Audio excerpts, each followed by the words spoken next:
তিনজনকে নিয়ে হসপিটালে যাচ্ছে আর 5 জন মরদেহ জাহাজে আছে। ওই জাহাজের মাস্টার আমাদের মাস্টারের কাছে বলল যে জাহাজের স্টাফের এমনভাবে কোপাইছে।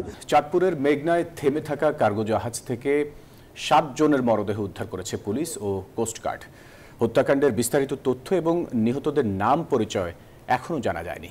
তবে এ ঘটনায় মুমূর্ষু অবস্থায় হাসপাতালে চিকিৎসাধীন ব্যক্তির নাম জুয়েল বলে জানা গেছে। সোমবার দুপুরে 999 থেকে খবর আসে চাঁদপুরের হরিণাঘাট এলাকার কাছাকাছি মেঘনা নদীতে এমভি আল বাখেরা নামক নোঙর করা একটি কার্গো জাহাজে কয়েকজন আহত অবস্থায় রয়েছেন।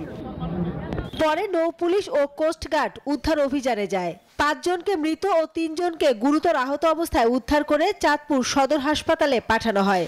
তা ট্রলার নিয়ে আসলে দেখতে পাই 3 জনকে নিয়ে হসপিটালে যাচ্ছে আর 5 জন মরদেহ জাহাজে আছে। ওই জাহাজের মাস্টার আমাদের মাস্টারের কাছে বলল যে জাহাজের স্টাফের এমনভাবে কোপাইছে। সঠিক প্যাড আর সঠিক তথ্য দিয়ে এসব সামলে নিব এক হয়ে।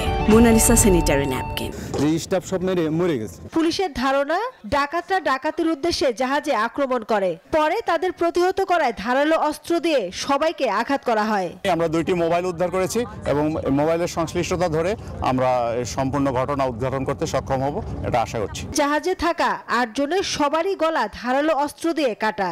5 জনকে মৃত ছাড়াও গুরুতর অবস্থায় 3 জনকে উদ্ধার করা হয়, পরে আরো 2 জনের মৃত্যু হয়। এই তথ্যটা বের করতে আমাদের সময় লাগবে। এটা কি একটা হত্যাকাণ্ড নাকি শুধুই ডাকাতি নাকি ভিন্ন কিছু, এমনও হতে পারে যে নিজেদের মধ্যেও অনেক সময় ব্যক্তিগত বিষয়কে কেন্দ্র করেও ঝামেলা হয় আর কি।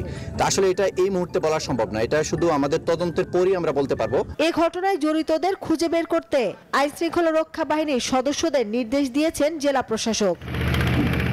Desk report, news 24।